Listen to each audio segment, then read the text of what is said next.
Hi guys, Ray here from City Fan TV, and as you can see, at last I say, we have got Bob Bean. Just wait, take some volumes off, guys. So just give me a second while so you can hear me in the background. See, at last. So Bob, I'm just going to introduce you in a second. Bob. I'm just tidying up a few loose ends at my side because give me a second to tidy it up. But I'll introduce Bob. To start with, Bob is, I've been waiting to get Bob on for a while. I'm hoping that's what Bob.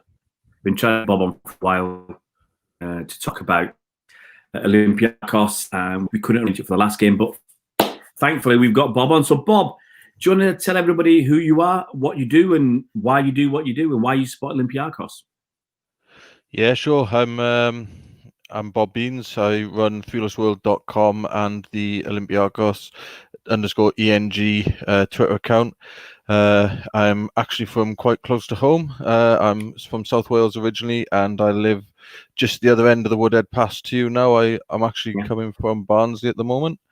I'm obviously I'm Welsh. I'm not Greek, but I've married a Greek lady, and she's a big football and basketball fan, and Olympiacos is her team. So through marriage, I'm also an Olympiacos fan, and just got into it really as soon as we started going out. Just started following the team, and it took off from there. And now they're on a par, if not overtaken, my actual team, which is, or my original team, I should say, which is Cardiff City. So, but yeah, I spend far more of my time reading about and watching Olympiacos now. And I just got hooked. Love it. Besides getting hooked, to keep the missus happy as well, I'm sure that you're into her interest as well. So, do you speak Greek then? I'm currently learning. I've had a couple of years of lessons, but I've picked it up again now, and so I can string a few sentences together. I can't sit and converse with her friends and family, but I'm starting to understand more and more as time goes by, which is good for catching them out when they're talking about me. So I can say Kalispira, Bob. Tikanis. Yeah, Tikanis. Imekala. Good to hear, man. I learned a little bit of Greek, probably like 25, mostly about 25 years ago, when I knew a lot of Greek students in the university where I was working at the time. So they teach me a few words, and I got stung a couple of times where they told me something and it wasn't what they said it was, and you tried it out on somebody. And I remember speaking to someone in the gym, this woman in the gym, and she just laughed at me. And then I find out the guys really stitched me up. It's such an easy thing to do with gullible people like me, or people who don't know the language. And then about 14 years ago, just over 14 years ago, one of my good friends married a young lady from Greece, and so her family came over, and her mother didn't speak a word of English. I mean, hello, and that was probably it. And so I thought, okay, she's going to be. There'll be a few Greek people there, but it can be a bit boring. And I think she was here for 2 weeks or something. So I thought I'll learn a little bit so I can at least say hi, hello, how are you, and and have a little conversation, very brief. It wasn't more than 30 seconds, but I just thought I'd go the extra mile. So, but anyway, that's the end of my Greek for tonight. So. Yeah, guys. I mean, there won't be too many people coming on to watch because we're a bit earlier than normal. But we're here to have a chat about Olympiacos versus Manchester City. And guys, if anybody does want to ask questions, Haji's here already. If you want to ask questions, feel free to do so. I'm going to start you off, Bob. Starter for 10. We played in Manchester. City won 3-0. We had the early goal from Ferran Torres and late goals from Gabriel Jesus, and one in the 90th minute from Joao Cancelo. But your fellow Valbuena, he had a really, really good opportunity when I think it was 1-0 at the time. It was basically an open goal. It was a poor back pass, or pass across the area around the defence. And he missed that open goal. Now, do you look back at that and think what might have been if he'd scored? Could you snuck away with the point? Obviously, with the game 1-0 at the time, it would have changed the game dramatically. I think if we could have pulled it back then. I don't look back and regret that instance in that game, if I'm honest. as has been spoken by many other people, I see the Man City games, they're free hits. You can't lose these games. If we get any points out of them, then happy days. But so yeah, I don't regret that situation mainly. I was disappointed with the final scoreline, 3-0, because I think after that early goal, I thought we held on quite well, and to lose those 2 goals late on, that was a bit of a bitter pill to swallow quite late on. But I've got more regrets about our previous game against Porto. But no, like I can't knock anything Valbuena does for us as well. So this is his second season with us, and he's phenomenal. We're very lucky to have him. So if he misses one clear chance, then hey, I'll let that slide. He does far more good for us than bad. I was going to say your other games were against Marseille, not Bordeaux, and Porto. So you lost against Porto, didn't you? Yeah. I mean, on one hand, I'm taking you to task a little bit here by saying they're free hits, because if you want to qualify from the group, okay, if we're going to accept that Marseille, the whipping boys of the group, to be second, you have to do better overall than Porto. So if you can sneak a point off City, lose to Porto, win against Porto, and if City beat Porto, you qualify. So surely you've got to look, especially the home game, as yes, it's going to be a difficult game, but it's still an opportunity, and you can't just discount it. You still got to even a point out of him. Well, yeah. Well, as far as tomorrow goes, we're blighted by injuries and coronavirus. I know you've got a few issues yourselves, but yeah, I'm hoping if we could get a point tomorrow, if we could hold you to 0-0, that would be ideal. If we could get a point against you, but when the draw is made, it's Man City. It's a tough one. It's okay, maybe. You should aim to do well against the bigger teams, of course, but you got to be realistic. I live in this country. I've been watching Man City for the last decade now. You've got to have a very, very good day to beat you. Obviously, you're not as quite the team you were of a couple of seasons ago, but still, you just look at your squad. You're littered with talent. It's when we come up against Porto and Marseille, they're the games. In all honesty, from where we are, we can pull off results against English teams. Don't get me wrong; we've done it for the last 5-6 years. We do fairly well against English opposition, but Manchester City or the Liverpool of today, you two, you're something else, and which I don't feel happy in saying that. And I went to watch Pep's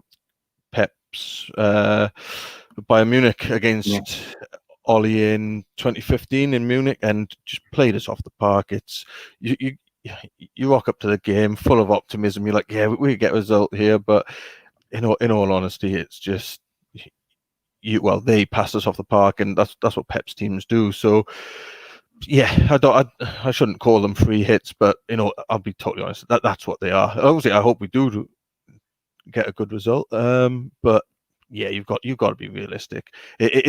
Any point picked up against Man City is a bonus. Yeah, I understand that. I'll just say a quick few hellos. Danny, hi to you. Alexandros Kalispiri to you. Alexandros is not an Olympiacos fan. He's a bitter enemy of Olympiacos. So he's saying that he hopes City destroy Olympiacos, which is the way in Greece, isn't it? Because half the fans are Olympiacos fans and half are your mortal enemies. Pretty much, yeah. So is he Panathinaikos? Is he?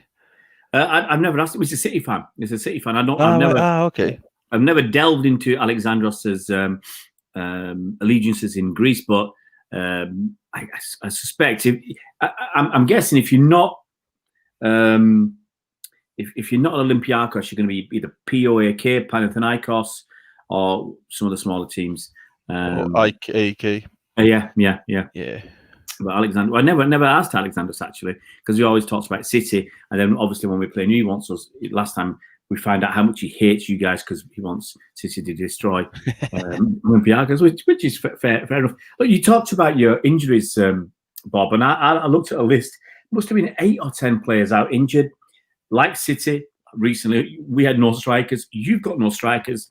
It looks like you'll be playing with a false 9, which I think you did at the weekend. But hey, you got the result at the weekend as well. Was that against Panathinaikos? It was, yeah, 1-0 against Panathinaikos. Kostas Fortounis in the false 9 position. Yeah, he got us the goal. So how do you think? First of all, how do you think you'll cope with the number of injuries you've got? Because especially if they're your main players, how are you going to cope with them? And then how do you think you'll set up tomorrow night?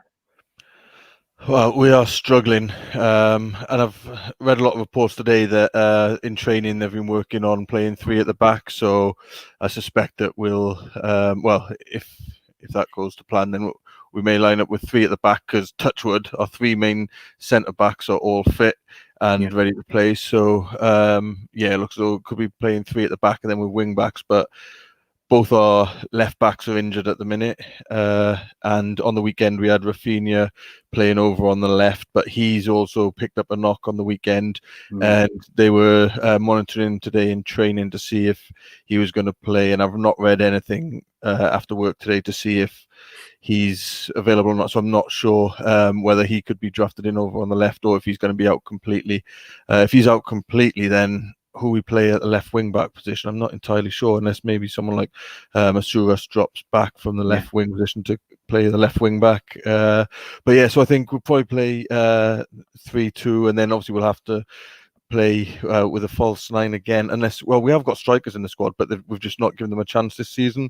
The two strikers that have played, Hassan and El Arabi, they're the 2 that are injured, and we've got Hugo Kuipers, a Belgian striker, who I think he's had like 1/2 a game or something this season for us, so he's not ready to be dropped in tomorrow. So I'd be very, very surprised if he featured tomorrow. So yeah, and then we'll probably go 3 in the middle. Yeah. Would you play? Do you reckon you might end up having to being forced to play some kids? At the minute, I don't think we'll be forced to play kids. I think even though we're decimated in certain positions and we are hit severely by coronavirus and injuries, but I don't think kids will be brought in. Fringe players, definitely. There's we've got Androutsos, who's a winger and attacking midfielder. He came on for the last few minutes on the weekend, and he's played for us a few seasons back, and then he's been about away on loan, and then he's come back this season, and he's not really featured until this late substitute appearance on the weekend. He could feature either on the wing or in attack midfield, depending where other people play.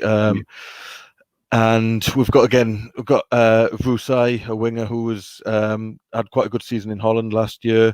He's come back again, and he's not really featured for us apart from on the weekend. I think he came on as a late substitute and maybe one other late substitute. But it's quite frustrating amongst us Olympiacos fans that these players aren't getting more chance, but they'll be forced to. But they're not kids. They're just squad players that aren't really used. So as it stands now, I can't see us having to resort to any kids at the moment.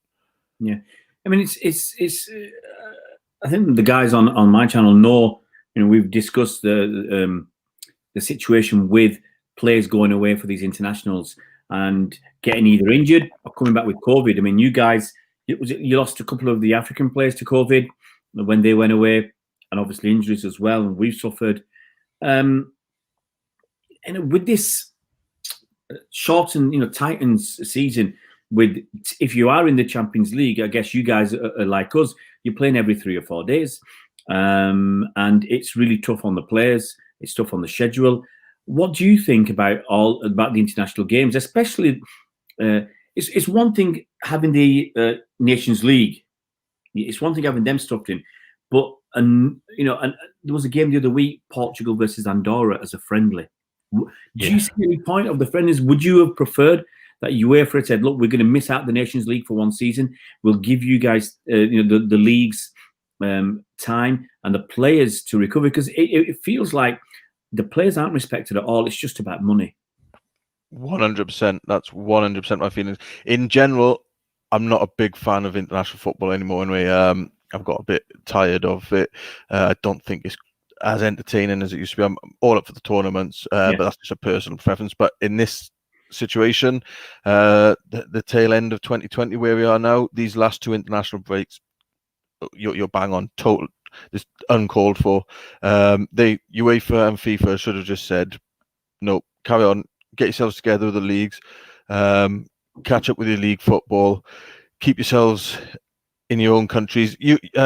Champions League and Europa League, that's a bit different because you're traveling as a club. You're effectively a small bubble. So European football, I think, should carry on.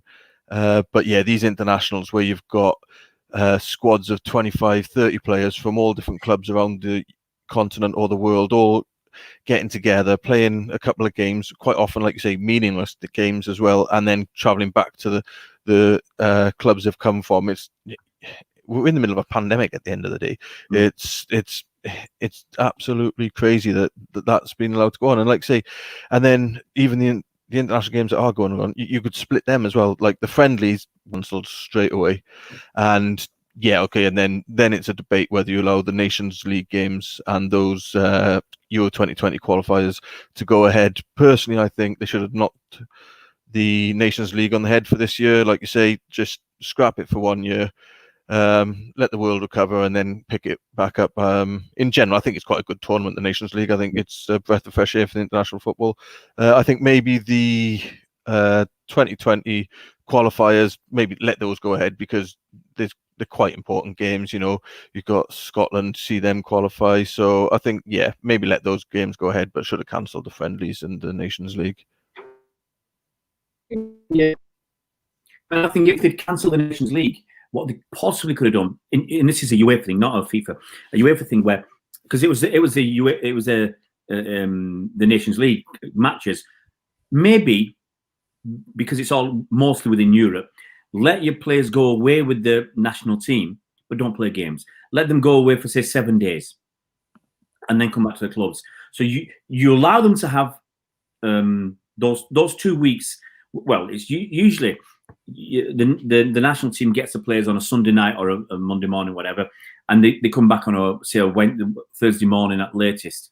Why couldn't we just said you can have the players for 7 days, then they go back to their clubs? So everybody gets a bit of something. The national team get them. National League is cancelled.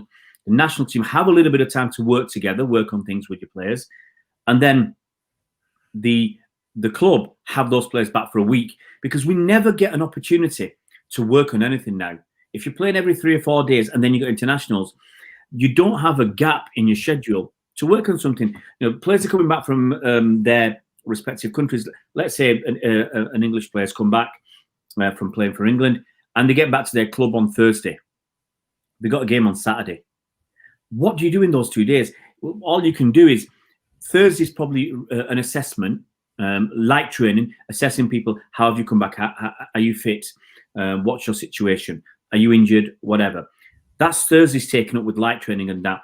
Friday, how hard can you go in training when you got a game on Saturday? And it's just a crazy situation. So they should have scrapped it. And Ikram's here saying winter break is scrapped as well this season.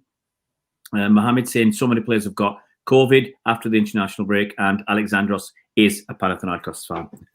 Just throw that well. So you know where he's coming from. So yeah, but it is, you know, look, City are probably in a better position than you guys. We've had, I think, 16 injuries this season. I think we started the season with 4 injuries, 3 COVID, and I think we've had 16 injuries, or either 12 or 16, but 16 in total or something. It's been way too many. Considering we've only played 8 games in the league, I think this season we played 8 in the league, 3 in the Champions League and 2 in the Carabao Cup. So we played 13 games, 16 injuries. It's just ridiculous. Yeah. But I also think that it's good for us that we're getting a lot of players back. We're finally able to rest Kyle Walker and KDB.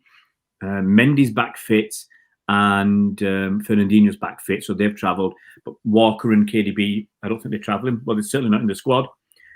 But there's a couple of things here. One, City haven't started the season well in the Premier League. Obviously, we've won all our Champions League games. We haven't started well at all. in the league, and we are struggling. I think 13th position, and our focus has to be really the Premier League, especially considering the injuries and everything else, and the lack of rest of players, and considering we've got 9 points, one more win guarantees us going through, and if we beat Porto, we'll be top of the group. So, without showing teams any disrespect, we're pretty much through this group. So it's possible that we could rest some players. I think we should be doing. I think we're taking 3 kids along as well. I think they'll be on the bench. But so do you look at all that, even with your depleted side and squad, and look at it and say, City have been weak. There are opportunities if we play our cards right. They may play some fringe players or some 1 or 2 kids because they don't need to. We don't need to win. Do you think that gives you a chance, or do you just look at it and say, well, City have got too many quality players, it's going to be immensely difficult, whatever happens? If we were at full strength, I'd be confident that we'd be able to go for it and, if not win, get a draw. Whereas even if you rest, because obviously I've seen you've not taken KDB or Walker, even resting those, and is Ake injured or has he just been left out? Yeah, so even without those players, obviously Ake's not one of your star players anyway, but even with your players resting, you've got some great talent. I think Aguero's travelled, has he? Yeah, he should. For me, he shouldn't be starting because he's been out. He's been out for 4 or 5 months. He came back for less than about 3 hours of football. Then he got injured again. For me, he should be on the bench. It's ridiculous to risk him. So I don't think he'll start. Yeah, you broke up a bit. I don't think Aguero will start. You broke up a bit, but I think you said he should be on the bench. Yeah, sorry, I repeat, Aguero's been injured for a long time, 4 or 5 months. He played about 3 hours of football, got injured again, was out for another month. Didn't play at the weekend. He was on the bench. And we lost the game, so I'm thinking he probably wasn't fit enough to even come off the bench. Because you're losing 2-0, why would you leave someone like Aguero on the bench when you need a goal? So I don't think he's going to start. I hope Sterling doesn't start either. Now I want to gradually bring them into it. But Pep's this crazy guy. Pep might just say, he always wants to win. He might just, the last game against you guys, I was shocked about the quality of the side we put out. It was pretty much the best team we could put out. But I still think you've got to have a chance. You can't just sit back and hope. You've got to at least go for it, because if you get, like Spurs, if you get that early goal, it'll change the game. Defensively, we're a very good team, and so for that reason, I am confident that we could. I'm not writing tomorrow off at all. We've got a chance of getting a positive result, even if that is a draw. Because, like I said, defensively we're very good last season and this season even. So we've only conceded 1 goal in the league, which it's the Greek league, but still we've still only conceded one goal in the league all season, and obviously we've conceded 5 goals in the Champions League now, but the 2 games where we've conceded those 5 goals, obviously, well, we did concede the 5 goals, but we weren't worth conceding 5 goals in those games. Our defense was better than how many they conceded there. So defensively, we are a very good team. So, and like I said, our 3 main centre backs are 3 of our star players that aren't actually out, so that bodes well, and we've got a very good goalkeeper as well. So yeah, I'm confident that with your current situation and the players you have got missing, we could keep you quiet. It's I'm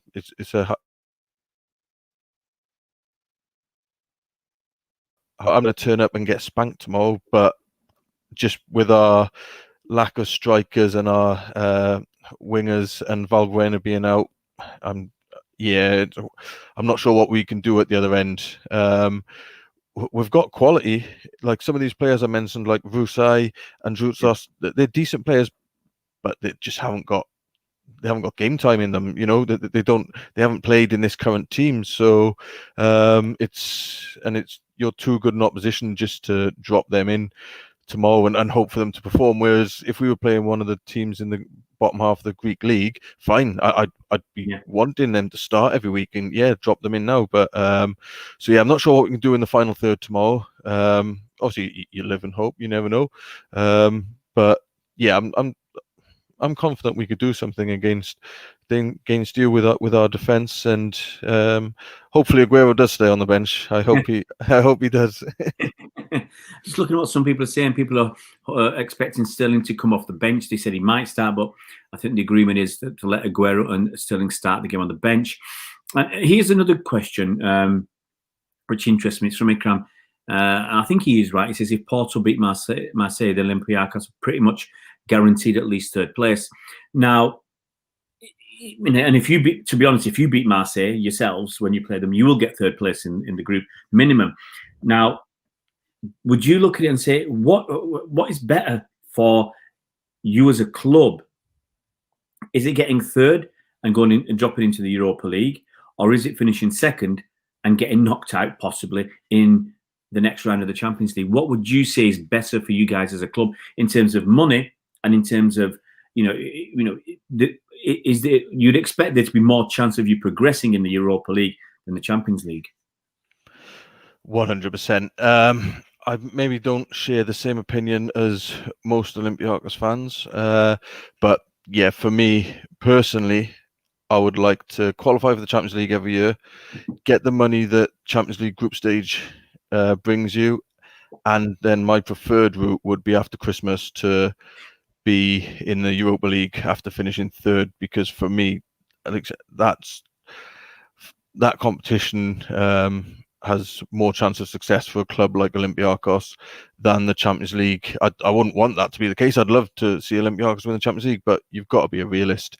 Only Porto have won the Champions League this century outside of the top four leagues. So to dream of Olympiacos going all the way, it's fanciful. It's never going to happen.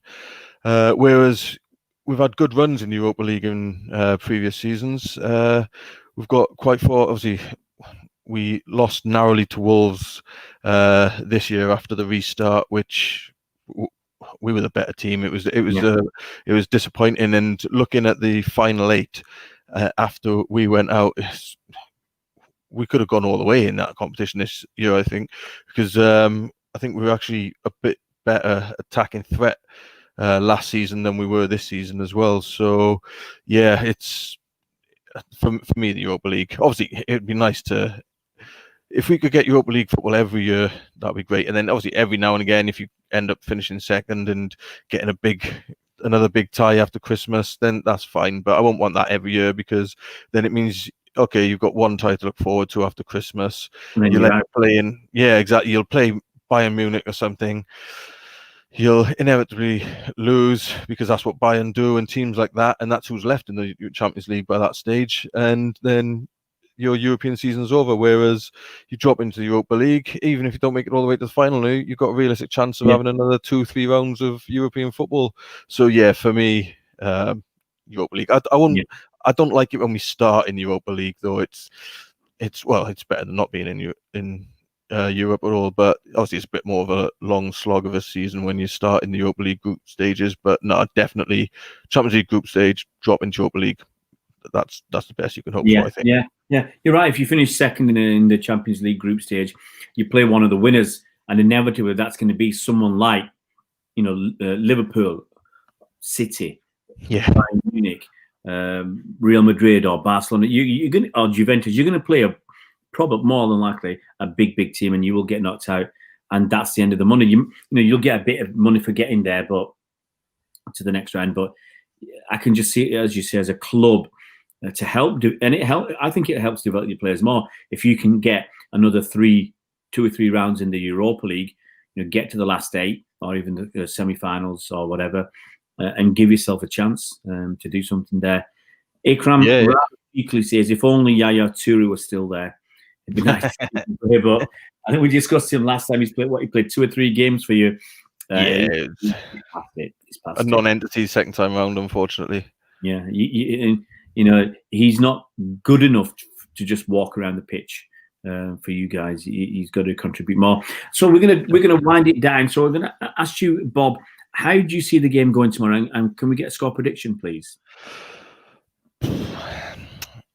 I'll go with my heart. Our defence will come strong. We'll hold you for the whole 90 this time. We'll park the bus 0-0. Okay, fair enough. I'll be happy with that as well. We started the campaign with 3 points against Marseille, and then we've had 2 losses. So I think if we could park the bus, ball draw, frustrate you, get a point, that's another point back on the board. We're back in action then. Yeah. As far as I see it, and if we dropped a couple of points to you guys, it's no big deal. I don't think, because you're through. We're pretty much through. That point will get us through. And the only way, then it depends what we do against Porto. If we beat Porto, then we win the group. But if we get a point against you, we're pretty much there, because it's extremely unlikely that we're going to lose against Marseille. And I don't think, actually, if we get a draw with you, you can't catch us. So that'll pretty much put that to bed. I think that, because I'm just trying to work it out now. Obviously, Marseille can't get to 10 points. If we draw with you, you can get to 10 points, but you'll finish behind us on head-to-head. Yeah.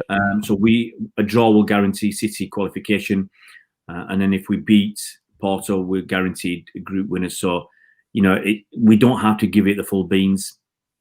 And that's why I've said I'm quite happy, even for the first game against you, is to rest a couple of players, rest a few players. It might work against you if we beat you, because then we've got Porto and Marseille to play, where there is nothing at stake. And it might be we rest even more players, put some youngsters in, and then end up losing those games. So it's in your from the game against City. We play better in the next game against Porto, because that's the one you need us. You need us to beat Porto. You guys. Let's look at some comments. Ikram says 2-1 to City. Mohammed says 3-1 to City. I think Ikram's right. He said we need 1 point to qualify. I think that's right. So I've got to say a big thanks to you, Bob, for coming on. And I'll get my old Greek phrase book out, and I'll say Efaristo. I'll stop there. Efaristo. And I'll just show off, and I'll say Diolch as well. Get that in. But no, Bob, it's big thanks for coming on tonight and having a chat with us. And hopefully the guys have learned a little bit more about Olympiacos. And who knows, once all this is over, you never know. If you keep qualifying, we used to go through that run where we'd play the same team, 2 out of 3 years, where we'd go to, was it CSKA Moscow or Bayern Munich or whatever. But so you never know, maybe in the next year or two we might. Yeah, I hope so. Yeah. I'm disappointed that obviously that we're playing with no fans because of COVID, because like I say, where I live in South Yorkshire, it's just a stone's throw away from Manchester, really. So yeah, quite disappointed that couldn't get across to the game a couple of weeks ago. But yeah, so hopefully in future seasons we'll draw each other again, and hopefully we will have fans in the stadium then. Yeah, now that you mentioned the fans, I'll ask that one more question about Porto, because Porto have got some fans at the for one of the games. Was it against you guys? It was, yeah. I think there's about 3,700 or something. Yeah. So does it bother you? Do you think it's fair that they're allowed 3,000, 4,000 fans? I don't think it's fair. I don't think it's fair, but it doesn't really bother me that Porto had fans and we didn't. That's just one of those things.